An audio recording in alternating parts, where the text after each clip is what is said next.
Assalamu alaikum урматтуу телекөрүүчүлөр. Кутмандуу кечиңиздер менен интеллектуалдар. Бүгүн 1 май 2022 жыл. ЛТРде Билерман Ордо интеллектуалдык оюну жазгы сериялардын 8-туру жана жогорку лигадагы эң акыркы команда мына бүгүн сиздерге каршы ойнойт. Сагын Маманов бүгүн биздин Ордого келген. Команданын курамын мен чакырууну баштаймын. Демек, бүгүнкү оюнда Темирлан Мамасалиев мыкты Билерман 2021 номинациясынын ээси, жеке ишкерлик менен алектенет команда мүчөсү. Залкар Юсупали уулу, физика сабагынын мугалими. Дастан Момунов, жеке ишкер. Данияр Исаев, Кыргыз-Өзбек эл аралык университетинин студенти, команда мүчөсү. Илгиз Шамырзаев, мыкты мугалим 2021 мыкты Билерман жана бир нече сыйлыктардын ээси. Ошондой эле команда капитаны Сагын Маманов чакырылат. Карьераны өнүктүрүү борборунун жетекчиси, Кыргыз-Өзбек эл аралык университетинин базасында ачылган кесип боюнча тарыхчы. Мына ушул команда, урматтуу телекөрүүчүлөр, сиздерге каршы бүгүн оюн жүргүзмөкчү.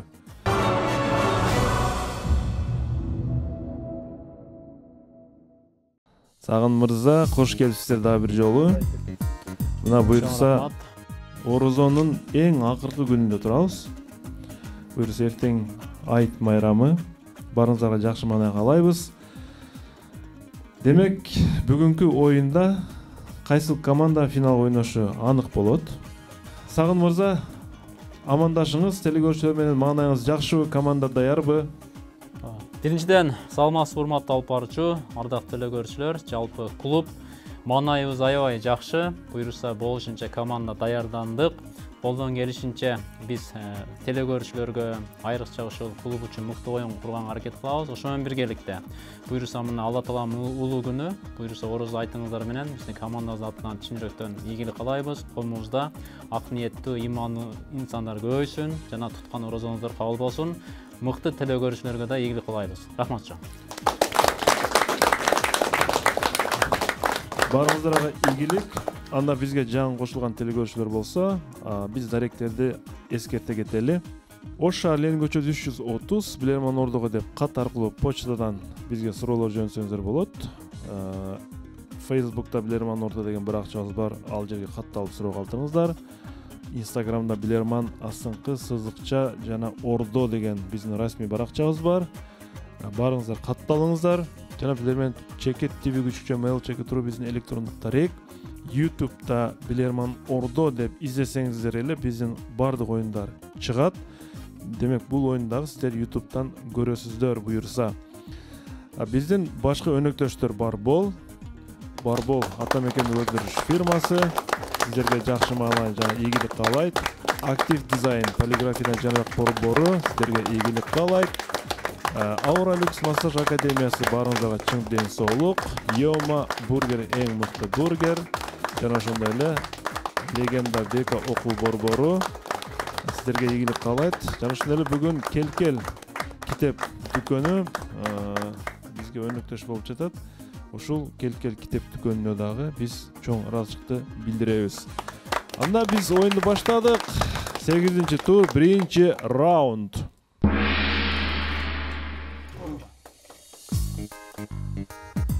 Раунд. Бүгүн бүйүр кызыткан оюн. Мындан кийин атайын чыгарылыш жана жаңы командалардын оюну бар. Андан кийин биз финалга жетип барабыз. Бактыбек кызы Айжамал Талас шаарынан сиздерге каршы суроо берет. Урматтуу команда. Уктоо эрежеси баарыбыз үчүн керектүү эрежелердин бири. Туура уктоо айрыкча биздин маани бере турган маселе.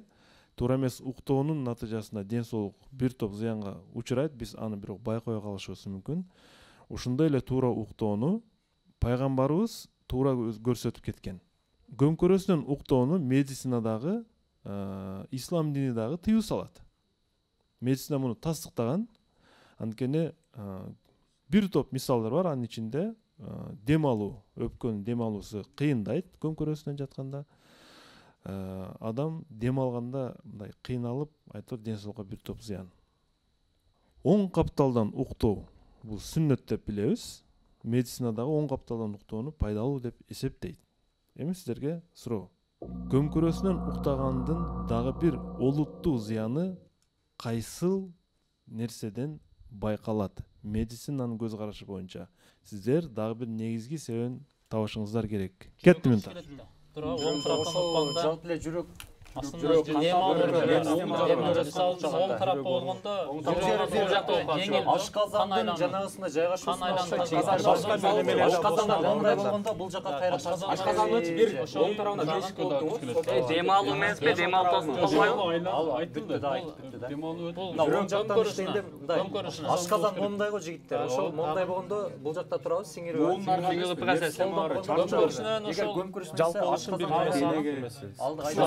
жүрөккө эле байланыштуу. жүрөккө да болуш жакшы вариант. жүрөк оң тараптан уктаган жүрөк Ала жетпей кылдаганда жаздыкка балдар момундай болчу. Күч келип омурткаларга эмеспи?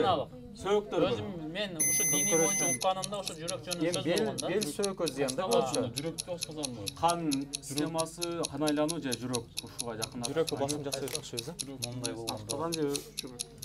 Ашказан же кичинекей нерсе занукпа. Сагын мырза. Урматтуу алып баруучу, буюрса өзүм жооп берүүнү аракет кылам. Бул боюнча биз маалымат болуш окуганбыз. Жеке жакын эле мен окудум бул китеп боюнча. Албетте пайгамбардын сүннөтү бар. Оң капталдан уктоо адамзат үчүн өтө пайда, сүннөт кылдым деген. Себеби оң капталдан уктаганда көбүрөөк ушул жүрөккө, дем алуу органдарына аябай жакшы иштейт да, анан кычкылтек дем алуу органдары адам үчүн пайда алып келет, жүрөк жеңил иштейт да. Ал эми көмкөрүсүнөн уктап калса, сөзсүз бул дем алуу органына айрыкча ушул жүрөк кысылып, кан айлануу адамзатка мына терс таасирин тийгизет, уйку канбайт. Ошондуктан бул көбүрөөк биз ушул вариантта токтойбуз. Жооп кабыл алынат. Сиздерге мен азыр мониторго бир сүрөттү берип атам. Медициналык көз караштан улам тастыкталган көрүнүш.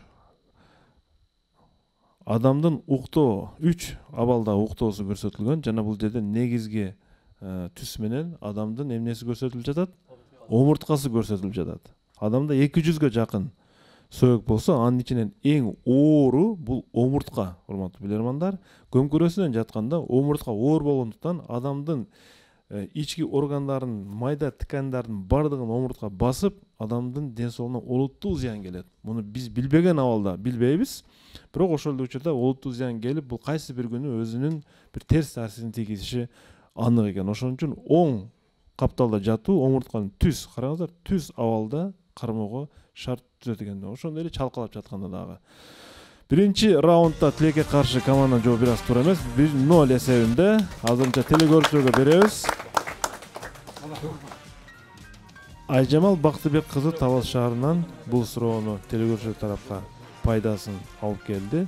Суроо жөнөтүүнү уланта бериңиздер. Бүгүн 8-чи тур, жогорку лигадагы эң акыркы команда. Экинчи раунд.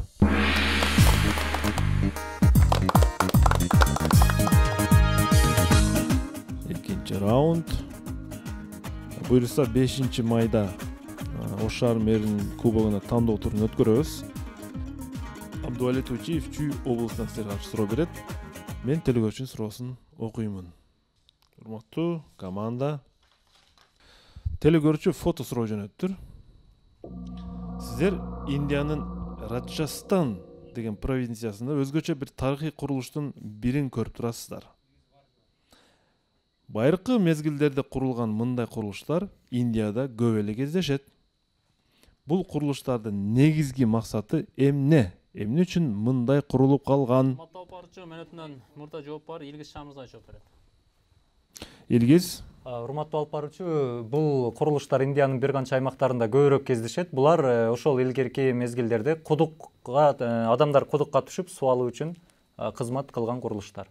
Көрөбүз азыр мунун туура эмесин. Жана чындыгында мунун эң төмөнкү жагында сууну көрүп турасыздар. Эң чоң үстү ачык кудуктардын бири экен. Бизде негизи кудуктар чаканыраак болот. Бул жерде массалык түрдө суу алганга ылайыкташкан, бирок мен аябай кооптуу деп эсептеп атам. Муну кокус челеги менен кулап кете турган болсо, оңбой калат дейм да. Менимче ар бир дубалда менимче кармагыштар болушу мүмкүн деп ойлойбуз. Эсеп 1-1. Бир команда 1 минутаны үнөмдө кармайт азырынча. 3-чү раунд.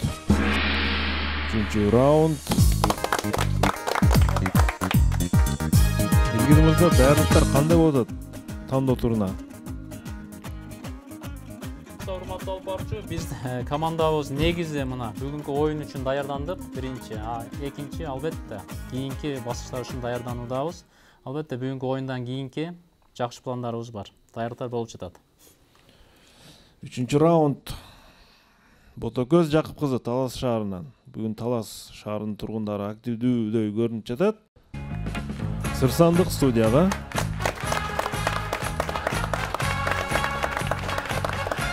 Урматтуу билермандар, Даниянын борбору Копенгагенде 17-чи кылымдын ортосунан бери иштеп келе жаткан, көрүп турган тегерек мунара бар. Мен азыр мониторго берем бул тегерек мунараны. Бул мунаранын ичинде китепкана жайгашкан. Кызыгы 17-чи кылымда дал ушул китепканада кароолчу болуп иштеген адамдар атайын аркандардын узундугуна же кыскалыгына карап эмгек акыларын алышкан.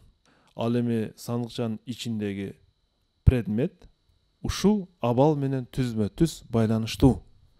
Урматтуу билермандар, сыр сандыкта эмне бар? Биринчи кезекте жигиттер бул шам да, бул шам. Мисалы илгери убакытта эмнемени өлчөгөн, убакытта ошол шамдын күйүүсү менен өлчөгөн. Бул аркан дегенде ошону эскертип турат. Бул демек кароолчу турат 17-чи кылым эски заман балдар ошонун убактын эсептеп бериш керек да. Арканын узундугу менен айлыгын алат. Айлыгын алган дейт. Шам чырактагы кийин аркан дегенде ошол китептин ортосуна жип алып жиптер түшүрүлмү? Китептерди алуу, коңгуроонун жиби болушу мүмкүн да, эмне болушу мүмкүн. Коңгуроо болушу мүмкүн. Кыска болсо айлык аз болот же көп болот, кандай? Көбү көп. Китепкана кароолчу иштегендер аркандардын үнө боюна же кыскалыгына карата айлык алган дейт балдар. Дагы башкача. кыска болсо эмне болот? 17-чи эски заман балдар. Демек зданиядан эски. Жалжоо башка нерселер эмес Ал да? тегерек курулушу да Бул ошо кабаттарына жайгашуу эмес же буга бир эле кароолчу барбы? Мисалы кароолчу деп менен жекелик түрдө айтып жатат да, ошо кезмет алмашат. алмашы мүмкүн. Кароол турбайт да. ачкычтар менен байлап алган. Китептерди шамына эмес Китепканада мисалы кагаз көп. өлчөө бирдей болуш керек го. Китептерди ташыган эмес Мисалы шамга мурда темирлерди коюп деле баягы будильник кылган да. Ал көп убакыт мөөнөттө турган, кыска дегенде. Сагын мырза, ким жооп берет? ташыган эмес. Мына ичиндеги нерсени табыш керек. Биринчи Данияр барып көрөйүн. Данияр жооп берет. Данияр мырза, сыр сандыкта эмне бар? Урматтуу алып баруучу, сыр сандыкта шам бар. Негиздеп бериңиз. Шам менен азыркы суроонун кандай тиешеси бар? Мында кароолчулар негизинен түнү менен же күндүзү да карашы мүмкүн. Ошондуктан караңгыда шам чыракты жарык максатында колдонушкан жана арканын узундугу бул ошол шамга байланыштуу болушу мүмкүн. Эмне кылган? Аркан менен шамдын кандай байланышы бар бул жерде? Биз ошол шамдын ичиндеги жипти эске алып атабыз да. Ошол аркан узун болсо, демек бул кароолчу түнү менен же узак убакытка кайтара алат. Демек анын айлыгы жогору болушу мүмкүн. Анда биз сыр сандыкты ачалы дагы ичинде предметти көрөлү. Жооп туура, бул шам. Шамдын жүйүнүн күйүүсүнө карап убакыт белгиленет. Ал эми убакытка карап кароолчулардын дагы айлыгы төлөнгөн. Аз, же көп күйгөнгө байланыштуу. 2-1 эсеп. 2-1. 4-чү раунд.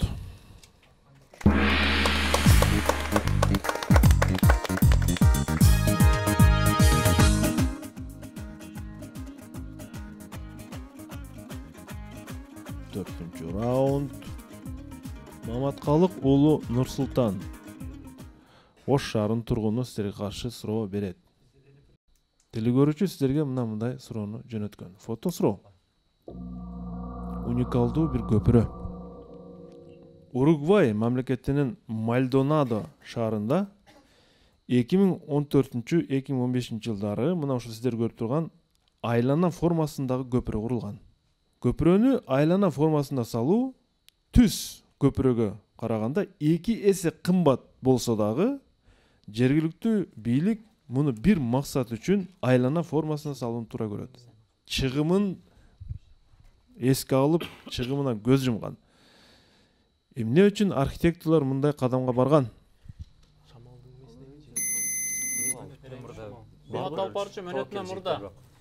Ким жооп берет? Илгиз Шамырзаев жооп берет. Илгиз.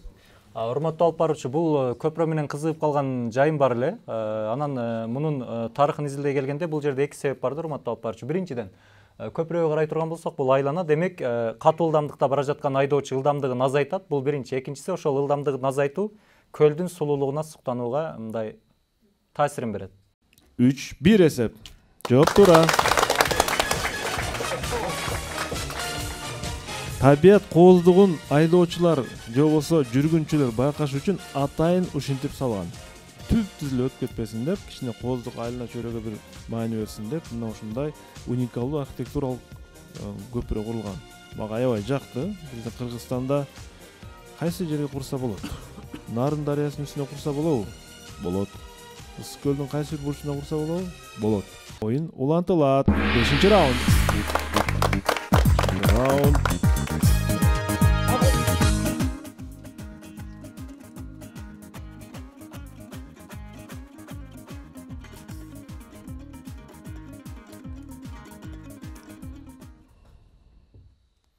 Блиц раунд.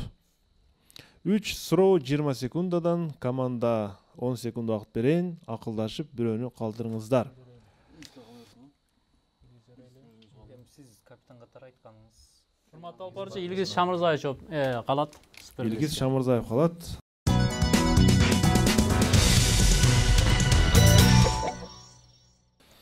Урматтуу Илгиз мырза, оюнга даярсызбы? Ооба, даяр. Урматтуу алып баруучу. Биринчи суроо.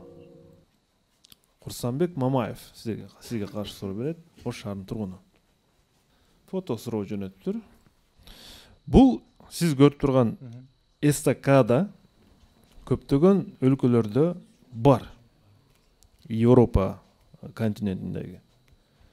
Адамдар үчүн бул эстакада көпүрөсү түздөн түз кызматты аткарбаса дагы муну атайын салышат.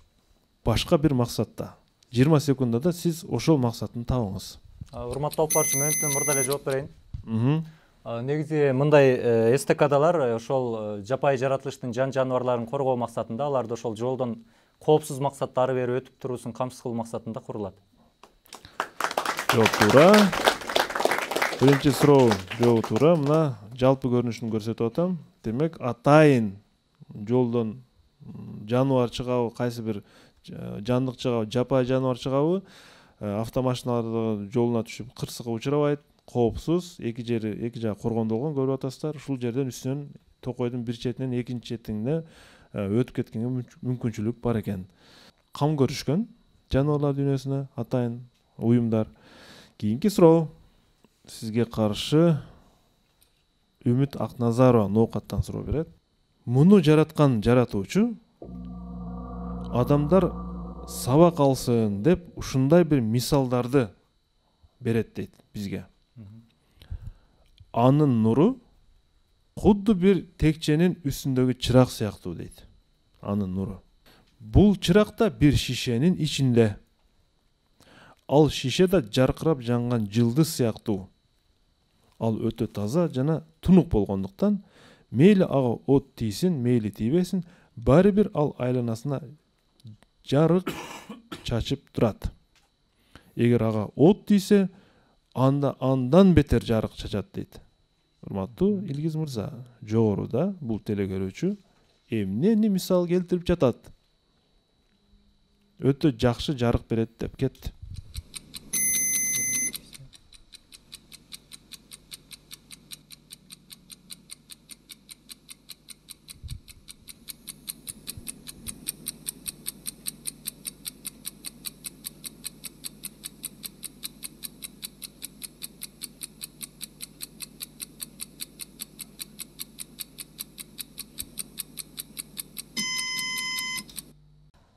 Урматтуу алып баруучу, сиз ошол суроонун башында ошол улуу жаратуучу ар бир нерсени жаратканда адамга сабак болсун деп жараткан деген бир маселени айтып кеттиңиз. Балким бул жерде мен диний бир тарбиялык багыттан алып карап атам. Текчедеги чырак шишенин ичинде жылдыз, таза жана тунук. Эгер от тийсе, ал андан ары нур чачат. Балким бул адамдын жүрөгү. Айталы, эгерде кайсы бир такуу адамдын жинине бир ачуусуна тие турган сөздөрдү айтсак, ал ошондон да тыянак чыгарып, балким ага бир сабырдуулук, оор басырлыктуулук менен кайра жооп берүүсү мүмкүн. Муну тарбиялык жактан карай турган болсо, ошол шишенин ичиндеги бул жүрөк. Сиз философиялык жагын назарга туттуңуз окшойт. Мен бул кадимки нерсе бир предмет болчу, Илгиз мырза. Алтында. Эч нерсе оюнга келбеди, Негизи философиялык жактан эгер сыртка чыга турган болсом, кандайдыр бир металл, күмүш жактан келип атат. Эригенде балким нур чачат. Предмет болгондо сиз күмүш назарга тутасыз анда. Жок, көбүнчө китеп, урматтуу алып баруучу. Китеп жооп кабыл алынат. Бул жерде анын нуру куду бир текченин үстүндөгү чырак сыяктуу.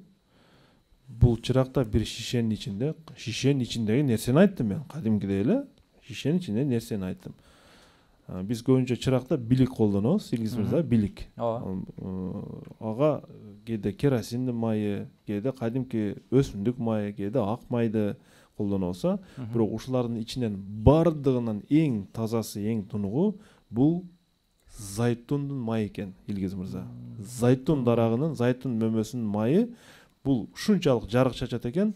Илгерки жазуучулар, даанышмандар зайтун майынын чырагы менен өздөрүнүн эмгектерин жасашкан, жана кадимкидей үйдө жарык катары колдонушкан. Ушул болчу айтыла турган жооп. Экинчи суроодон тилекке каршы адашып калдыңыз жана блиц раунд бул жерден токтоп, телекөрүүчүлөр бул жерде бир упай алып кетишти. Жалпы эсеп азырынча 3-2, бирок команда бир упай дагы да алдыда. Ушул Билерман Ордодо көп жылдардан бери ойноп жүргөн билермандардын бири айтты эле. Мисалы, Билерман Ордого өтө күчтүү оюнчу болуунун деле кээде зыян жактары бар. Себеби кээде жөнөкөй эле суроолорго өтө терең көз менен карап коет. Жөнөкөй оюнчу болсо, мындай башталышында жөнөкөй көз менен карап, бара-бара татаалданат да. Ал эми көп жылдардан бери ойноп келе жаткан билермандар ошо суроого тереңирээк кирип кетип, көп суроолорду алдырып коет дедиле. Менимче ошол чын окшойт. 6-чы раунд. 6-чы раундду баштайбыз. Команданын башка мүчөлөрү зайтун деген вариантты таптыбы негизи мындай, Сагым мырза? Эч кимге келген жокпу? Урматтуу алып баруучу, биздин команда бирөөбүз да тапкан жокпуз, бирок бул боюнча биз даярданганда ошо зайтун жөнүндө суроолор келген болчу. Эми эстеп атабыз, бирок башка өңүттө. Эми азыр көпчүлүк чырак колдонбой калды, бирок чырак колдонсо зайтун майынын колдонсо аябай жакшы болот экен. Кайрат Абсаттаров. Урматтуу билермандар. Кайрат Абсаттаров сиздерге мындай бир сүрөттү жөнөттүр. Адаттан тышкаркы велосипед же биздин ата бабалар айткандай шайтан араба. Сиздер бул сүрөттө 1818 жылдын апрель айында Карл фон Дресс ысымдуу адам ойлоп тапкан велосипедти көрүп турасыздар. Кызыгы, Париж шаарындагы гезиттердин бири анын бул ойлоп табуусун бир күндүк деп эсептешкен. Себеби бул шайтан арабаны пайдалануу үчүн адам баласынан көп күч сарпталыш керек. Ал эми журналисттердин жазган маалыматтарына караганда, бул шайтан арабаны ойлоп тапкандыгы үчүн Карл фон Дрезге бир гана ушулар ыраазычылыгын билдиришет экен. Кимдер? Кимдер дейт? Эми Же велосипед тееп атат. Басат экен. Же балетке жолашканбы? Бул 1818 кылымга кайсы кылымга дагы келет? Аялдар шарбы 19-кылымдан башталды. Бул биринчи ойлоп тапкан адам да. жана Аялдар. Аял киши Балет басып кетти. кеткендерби бир күндө? Же башка жоопту да кагай. бир гана ушул кесип деп атат. Аял Балерина.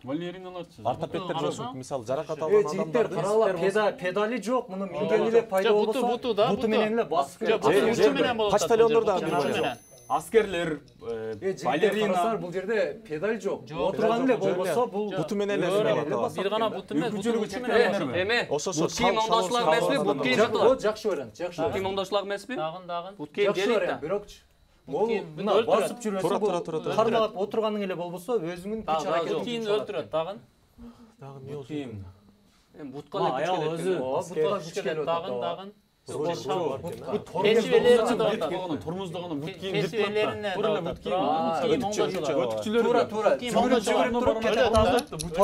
бутту дагын.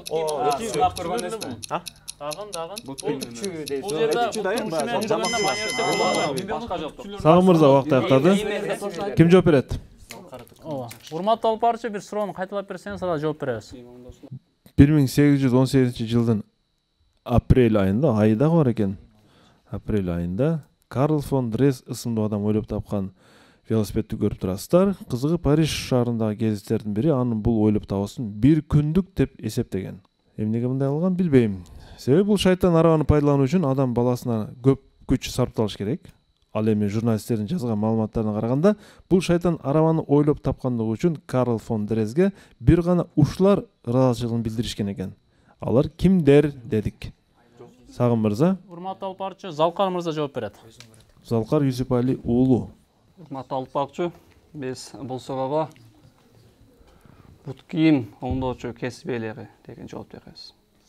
Бут кийим оңдоочу. Себеби бул жерде бут менен басат, сөзсүз бут кийим кандайдыр бир зыянга учурайт, ошого тормоз басылат, басканда сөзсүз бул жерде айлантуучу түзүштөр жок. Ошондуктан ошо бут кийим ээлери, бут кийим сатуучулар, кесип ээлерди жасоочулар деген жооп беребиз да.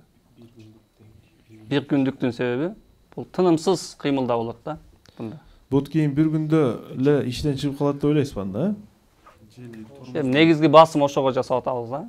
Жооп кабыл алынат. Демек бул бут кийим. Төмөндө велосипеддин үстүнөн көрүнүшү тартылып турат, төмөндө. Үстү жагында капталынан жалпы көрүнүштө. Аябай кызыктуу, мындай уникалдуу шайтан араба экен. Туура жооп. Айтуудан мурда ордудан бир пикир сурагым келди. Кимде кандай пикир бар? Семете мырза. Кошуласызбы Залкар мырзага? Урматтуу алып баруучу, мен команданын оюнуна анча кошулбай турам. Мен өзүм ойлоп аттам азыр. Бул жерде балким полиция кызматкерлери дагы ыраазычылык билдириши мүмкүн. Себеп? Анткени качып кете албайт. Тез жүрбөйт. Тез жүрө албайт. Ооба. Түшүнүктүү. Дагы кимде пикир бар? Урматтуу алып баруучу, бул велосипедти көрүп, буга бир гана адамдар ыраазы болду. Балким аскер кызматкерлери велосипеддин үстүндө бара жатканда буларды марш тебүүгө балким машыккан. Кимдер ыраазылык билдирет? Ошондо аскер кызматкерлери. Оңой болуш үчүн бул баягы бут ооругандар ыраазычылык айткан болушу мүмкүн. Туура жооп. Жакшылап назар салып көрсөңүздөр бул сүрөткө адам бул велосипедти буттары менен аракетке келтиргенин байкайбыз. Негизги күч бутка түшөт, көп күч талап кылынат жана анын натыйжасында бут кийимдин сапаты бузулат. Карл фон Дрес бул ачылышы менен бут кийим тиккен усталарды сүйүндүргөн, анткени көбүрөөк кардарлар пайда кылып берген. Команданын жообу туура жана 4-2 эсебинде 6-чы раунд соңуна чыгат. Оюн узулантылат. 7-чи раунд.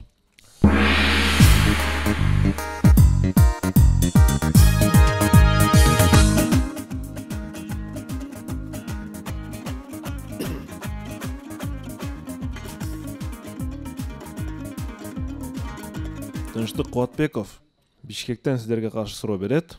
Биздин активдүү телекөрүүчү учурда Бишкек шаарында. Кандай суроо бериши мүмкүн? Илгиз мырза? Адаттагыдай эле иероглифтер жөнүндө суроо. Иероглифтер жөнүндө ойнойбуз. Назарыңыздарда Кытай иероглифтери. Сиздердин назарыңыздарда 3 иероглиф турат, үстүндө кытайча жазуусу, түйүндө биздин тамгалар менен жазылган көрүнүшү. Ли, Хе, Ци. Эми урматтуу билермандар, ар бирине өзүнчө түшүндүрмө беребиз. Ли иероглифи бул ажыратуу, бөлүү, үзүү деген маанини билдирет экен. Ажыратуу, бөлүү, үзүү. Хе иероглифи бириктирүү, кошуу дегенди билдирет экен. Экөө бири-бирине карама-каршы келип атат. Ал эми Ци иероглифи механизм деп которулат экен бизче. Механизм. Демек сиздер Ли, Хе, Ци сөзү эмнени түшүндүрөрүн таап беришиңиздер керек. Минута кетти. Автомобилдин тогу чарып ажырата турган автомобилде ошондой барбы? Ажыратуу, кошуу. Бул тура. Бириктирүү, кошуу. Автомобил болгон да. Болушу мүмкүн механизм. Аккумуляторчу. Ажыратуу, бириктирүү, кошуу. Механизм. Башынан бир жина албай эми алып ажыратуу. Механизм болгондо ошондо кыймылга келе турган. Үчүнчүсү машинага окшошот. Машинанын ичинде адам отурган окшошот. Дагы скорость. Үйгө окшот. Же жанагы Кытай погодалар барбы? Мондай мунаралар. Нече адам окшойт.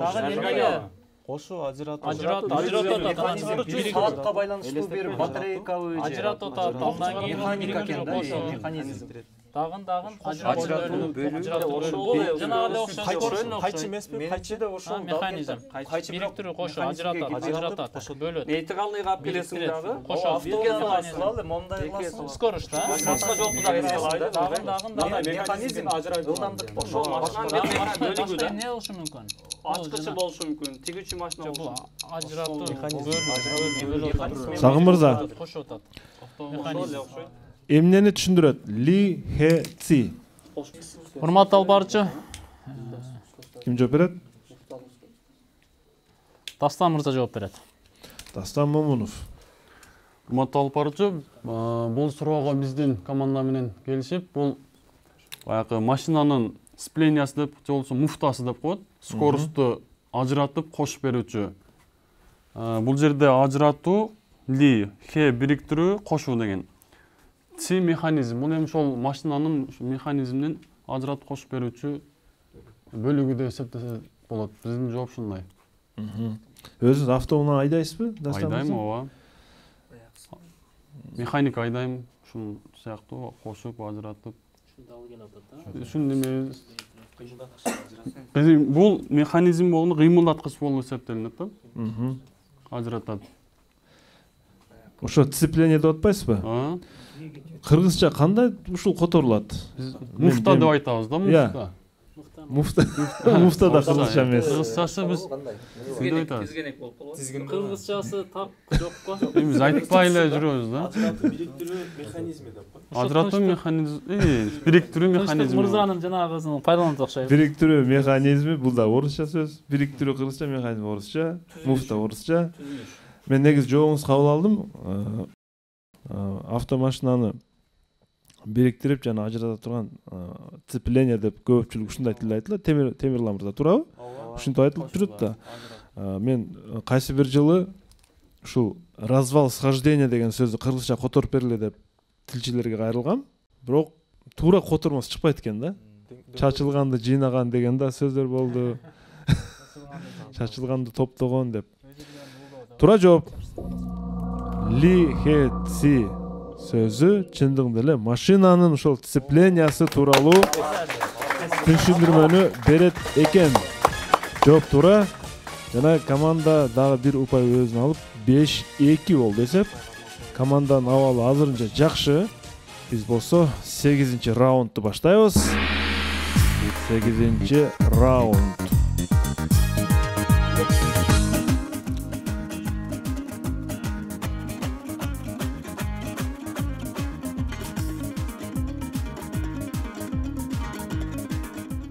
Асылбек Камчыбеков, Кызылкы шаарынын тургуну, сиздерге каршы суроо берет. Телекөрүүчү, сиздерге сыр сандыктан берип жибериптир суроосун.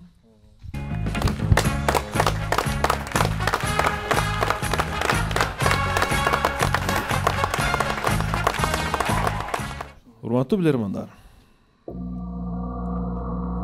сиздер көрүп турган бул буюмдун 40 миңден ашуун даанасы Америка Кошмо Штаттарында патенттелген.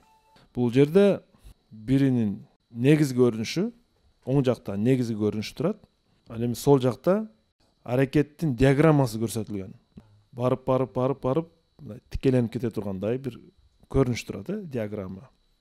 Кызыгы, бул буюмду пайдаланалардан алдын сизде сандыкчанын ичиндеги нерсе болуш керек.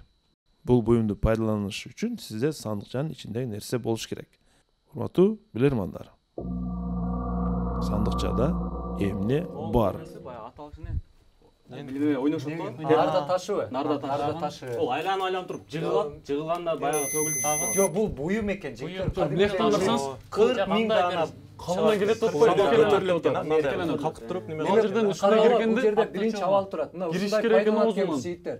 Жыйынтыгында бул момдай вибрация болуп туруп, бул жанагы ичине бир нерсе зыян алыш керек экен да. Ошо мисалы үчүн орнотуш керек. Бир шамал киргенде Бул жерде оюндар, качаларына керек болчу. Бир жанагы нерсе киргенде эми ичине нерсе куябызбы? Түтүкчө салат. Ушуну демек аракетке келтириш керек экен да жигиттер. Ошол нерсе Колдонуш үчүн бул ошондо өзү элеги аракетке келе коюп койсок, айланып туруп калат. Эгер темир болсо бул магнит демек ичине кирет экен да. Магнитти колдоносуң. Эмне болушу мүмкүн да? Кандай металл экенин, бул кандай предмет? Эгер чопо мондай вибрация болуп туруп, мындай туруп тигине туруп калат. Оюнчук барга жаш балдар бул жака ойноп туруп калчу. Ошондой эле бул оозуна бир нерсе кирсе, бул жагы ошондо сандыкчада эмне бар? Буюм. Ушуну аракетке келтире турган бул нерсе кириш керек да. Бул эми жансыз болуп жатат. Жансыз нерсе эч качан өз ара кыймылга келбейт. Ичине бир нерсе кириш керек. Ичине бир нерсени табышыбыз керек да. Бунун ичине бир нерсе киргенде, ичинде бир нерсе болгондо мына бул мындай туруп калат экен да. Кандай бир Бул будильник эмес. Нарда таштар. убакыт алат окшойт. Сагын мырза. Урматтуу алып барчу, биз өзүбүздүн үнөмдөгөн убактыбызды 1 мүнөт убакыт алып турабыз. Кетти 1 мүнөт. Ушул эле. Сагын мындай буюмду иштетүү үчүн сандыкчанын ичинде нерсени колдоносуңар деди. Анан бул иштейт деди. Ичине жөө жылан, жөө Үйлөчү каражаттар чычкан же может. 40 миңден ашуун патенттелген. 40 миң көп да, бул өтө эле көп. Америкадан эмне көп? Америкадан эмне көп? Бул кичинекей эле нерсе болуп атат. Жигиттер мондай эле. Бул капкан окшойт Тагын капканын кармаш эмне? Жакшы бар ya. Көтөрүлүп калат. Жем. Тура. канаттуу. Куштак чыга албай калабы? Жок, бул куш эмес, бул неме экен ошо. Кичинекей эле болуп атат. Чычкан кызы чыгат. Капсына чалып алат эсеби? Жок, Уже бул ичине киргенден кийин туруп калат. Жакшы бар. Жем кенде ичинде мына. Америкада эмне көп ошого басып жасайды? Америкада ошол неме көп да, кукуруза көп, неме, жүгөрү көп. Жүгөрүгө немеси кашкандар. Куштар эмне? Жок, куш киргенде Куш киргенден кийин чыгат да будан, чучуп кетет. жаныбарлар кармашы. Кыймылга калганда Жакшы бирок демек жансыз нерсени иретке келтирүү үчүн жандуу нерсе керек болуп атат да. чычканга жем, буудай же ошо жүгөрү, ушундай бир неме. Темирлан мырза. Урматтуу алып бул суроого жоопту Темирлан Мамасалиев берет. Темирлан мырза, жооп бериңиз. Урматтуу алып баруучу, биздин оюбузча бул чычкан капкан болушу мүмкүн. Сиз айттыңыз, 40 миңден ашуун патенттелген түрлөрү бар деп. Биз билебиз, чычканды кармоонун түрлөрү көп. Мына ошол түрлөрдүн бири ушул сүрөттө көрсөтүлгөн кумура сүрөтүндө болушу мүмкүн. Сандыкчанын ичинде чычкан жей турган жем болушу мүмкүн. Жемди ичине салат, ал кезде чычкан келип жемди жеймдет дагы жогорулап, уже көтөрүлүп калгандан кийин чычкан уже кача албай калат. Ичинде капканын ичине калып калат. Жооп кабыл алынат. Демек сандыкчада чычкан жей турган бир жем бар. Эми көбүрөөк чычканга эмне коюлат? Сыр болушу мүмкүн, же жүгөрүнүн дааналары болушу мүмкүн, же кукуруз. Сыр бул быштак. Быштак. Түшүнүктүү. чычкан кап. Ушул чычкан капкан дейсизби ушуну, кумураны? Окшошуп атат. Мен мурда көрбөгөн экенмин да чычкан капкан. Биз нан койчу элек, мындай ачык эле, чакырып эле нан коюп, анан кармап алчу элек. Бирок бул жерде дагы бир маселе бар да. Мунун ичине түшкөн чычкан өлөбү же тирүү калабы, Темирлан? Эгер чычкан болсо. Аны бул капкандын ээси чечет. Көрөлү анда, сыр сандыкта эмне бар? Бул быштак. Жооп тура.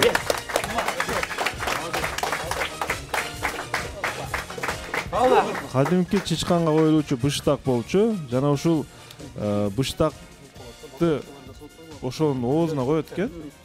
Бул жерге келет. Дагы тиги быштактын жытын сезет да, киргенден кийин автоматтык түрдө инерция менен кумура өйдө көтөрүлүп кетет экен дагы. Бул чычканды тирүүлөй кармай турган капкан экен. Демек, урматтуу телекөрүүчүлөр, урматтуу команда, мына ошентип 8-чи тур 6-2 эсебинде Сагым Мамандын командасын жеңиш менен аяктады. Куттуктайбыз.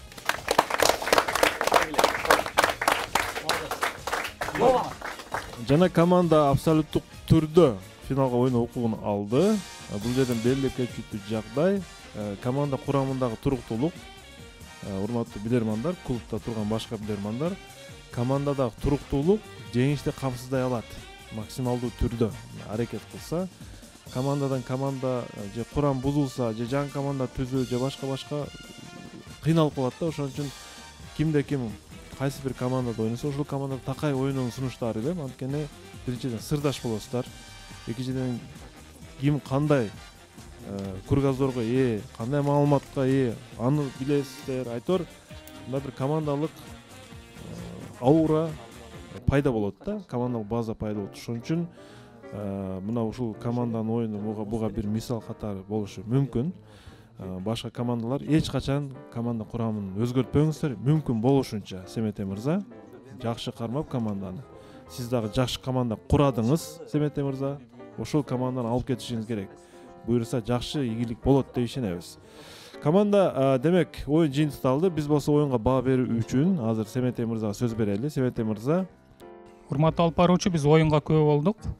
Команданы баштап куттуктайбыз. Өтө чоң айырмачылык менен финалга чыгып кеттик кайрадан. Бул команданын ийгилигинин ачыкчы катары сиз да белгилеп өттүңүз. Бул туруктуулук. Команда ар дайым ушул бир составда, бир курамда ойноп келе жатат. Мындан ары да ойносо керек деп ойлоймун. Ал эми жакшы суроолорду тандапсыз. Бүгүн мыкты суроолор келди. Команда баарын тапканга аракет жасады.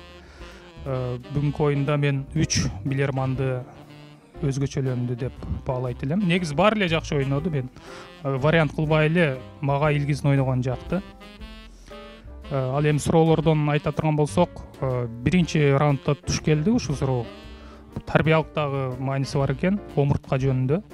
Мындан ары көп адамдар менимче мындай кылып жатпай калса керек бул оюнду көргөндөн кийин. Андыктан ушул суроо мыкты деп болду деп ойлойм.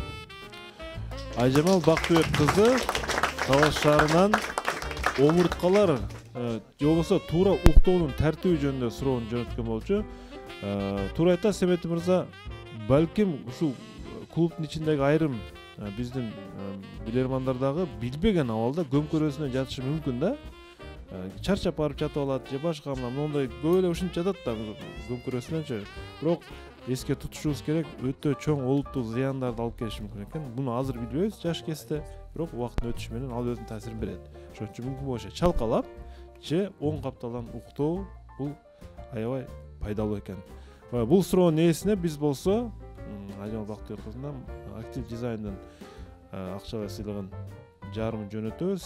Жарымын болсо, демек биз анда Илгиз мырзага ыйгара токшойбуз. Семете мырза, бул эми сиз магистр катары ушундай чечимге келдиңиз. Анткени урматтуу алып баруучу, мөөнөтүнөн мурда 2 жолу Илгиз жооп берди. Дагы бир суроого үчөөнү Илгиз тапты да бүгүнкү оюндагы суроонун. Ошон үчүн да Илгиз тандады. Маалыматтын көптүгү деп ойлойм. Изденүүчүлүк. Рахмат. Дагы кимден? Сорон мырза, сизде 2 ооз сөз айтып коюңуз болсо. Саламатсыздарбы, урматтуу билермандар. Биринчиден баардыгыңыздардын ушул ыйык Рамазан айыңыздар менен жыйынтыкталышы Курбан айт, Орозо айт майрамы менен куттуктайбыз келе жаткан. Анан командага да куттуктайбыз жеңиши менен. Биз деле ошо команда менен Илгиз мырзаны мыкты оюнчу деп бааладык. Себеби дегенде оюнун башкасын көпчүлүк учурда капитанга да тандоо учурунда жардам берип жатты. Тек эле оюнда суроо табуу эмес, кээ бир учурда тандоону берип жатты. Рахмат. Саламбек мырза, анда жыйынтыгыч сөз сизге берейин. Эмен бир аз оңдоп алыңыз бабычканы. Сол жака тартып алыңыз, сол жака кичине, сол жака. Урматтуу алып баруучу, буюрса оюн мыкты деңгээлде болду. Буга чейин дагы жогорудагы анан сиз дагы белгилегендей команда албетте маанайыбыз, туруктуулук, бири-бирибизге аябай мындай ишенимдүүлүк болгон үчүн албетте жеңиш болуп атат. Ар бир жамаатта ийгилик качан болот? Бириккенде, ынтымак болгондо, бири-бирин жакшы түшүнгөндө, даярданганда. Суроолорго келе турган болсок, биз ушул көптөгөн суроолор албетте биринчи суроо дагы жакшы экен. Бул боюнча маалымат бар эле, бирок дагы көбүрөөк билип алдык. Ал эми биз көбүрөөк ушул акыркы суроону мыкты деп алайбыз. Чыныгы логикалуу, өзгөчө, кыйынчылык менен дагы тапкан аракет кылдык. Ошол Асылбек Камчыбековдун суроосун биз мыкты деп баладык. Бардык биз телекөрүүчү ийгилик каалайбыз. Ошол эле катарда биз демерчилерге ийгилик каалайбыз. Буюрса Кыргызстандын өнүгүү болсун, өсүү болсун, мамлекетибиз өнүксүн. Рахмат. Чоң рахмат. Асылбек Камчыбековго дагы аябай жакшы суроо жөнөттүк чындыгында. Бул телекөрүүчүгө дагы биз ыраазычылык билдиребиз. Кызылча шаарынын тургуну. Демек, урматтуу команда, урматтуу телекөрүүчүлөр, анда биз оюндун акырына биз белектерди берүү менен жыйынтыктайбыз. Алгач ушул Келкел китеп дүкөнүнүн китеп жыйнактары келген. Ушул китеп жыйнактарын командага биз тапшырып коелу.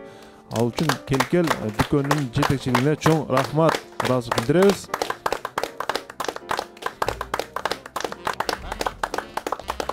Ар түрдүү темадагы китептер экен. Аябай пайдалуу. Жеңүүчүлөр мыйзамы, эрк кудурети, ийгиликтин 5 мыйзамы, Бабилондун эң бай адамы. Айтор чындыгында мотивация берүүчү китептер экен. Чыңгыз Айтматовдун дагы кайсы китеби турат? Кассандра энтамгасы. Мына ушул китептер белекке берип жибериптир. Келкелге чоң рахмат. Ал эми азыр болсо биз Барбол шириндиктерин сиздерге тапшырып коелу. Барболдун даамдуу токочтору студияга.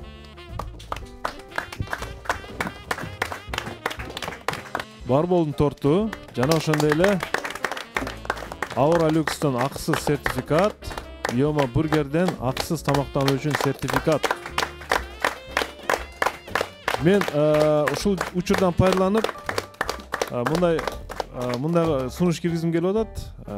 Дастан мырза, ушул Aura Lux'тун сертификатын биз Асылбек Камчыбеков аттуу телекөрүүчүгө ыйгарсак, эгер Ош шаарына келип калсаңыз, Асылбек мырза Aura Lux массаж академиясына барып, ден соолукту чыңдап алсаңыз болот. Бул үчүн сизге акысыз сертификат белекке беребиз. Ушуну менен оюнубуз жыйынтыкталды. Кудайым буйрса 26 май 2022 жыл финал. Ага чейин да 2 оюнубуз бар. Атайын чыгарылыш жана жаңы командалардын оюну. Буйрса баары жакшы болот. Билеги күчтүү бирди, билими күчтүү миңди жагат. Көрүшкөнчө, ассалому алейкум.